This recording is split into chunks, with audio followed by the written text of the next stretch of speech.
AITA for telling my dad he chose between me and his fiancée when he prioritized her surgery over mine. I, 17F, have had a rocky relationship with my dad.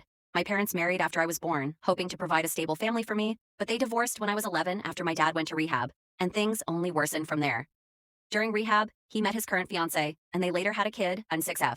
Since then, my dad has been mostly absent from my life. Whenever I have important events, he either has an excuse or doesn't show. I'd estimate he's been present for less than half of my events since their divorce. A few years ago, I was diagnosed with scoliosis, and initially surgery wasn't needed. However, my condition got worse, and I was finally scheduled for surgery on November 20th of this year. I told my dad about it months ago, expressing how much I needed his support this time, and he promised he'd be there. But later, he texted to say he'd planned a vacation that would keep him away until mid-December, just as my recovery period would be ending. It broke my heart, but I accepted it.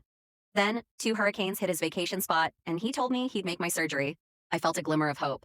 But then, just a week before my surgery, he texted again saying his fiancée's lung cancer surgery had been scheduled for the same day, a few hours before mine, at a hospital 30 minutes away.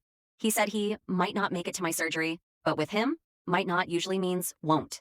He added that this wasn't about who he loved more. That message shattered me. I realized that no matter how much I hoped, he might never give me the attention and support I needed. I broke down on my kitchen floor that day. After sitting with my feelings, I texted him to tell him how deeply his actions hurt me.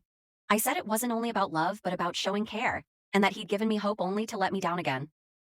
I questioned if his fiancée's surgery had really been scheduled last minute, or if he had known earlier but hadn't told me. I asked him to show he was my dad through his actions, not just his words. He responded, insisting the surgery was only scheduled the day he told me. But because he's lied in the past to save face, I reached out to someone who might know the truth. I then sent a follow-up message clarifying that my frustration wasn't with his fiancée. It was with his ongoing absence and lack of support. I said that even if his reasons were genuine, he could have at least shown some empathy. I told him I hoped he'd be a better father for my half-sister than he has been for me. In a final message, I made it clear that I was done putting in all the effort to maintain our relationship on my own. I told him that if he wanted to be my dad, I would gladly be his daughter. But if he chose not to, I would be fine with that too. He hasn't responded, and honestly, I'd prefer he sit with what I've said. For once, I hope he really thinks about his actions and the impact they've had on me. So, AITA?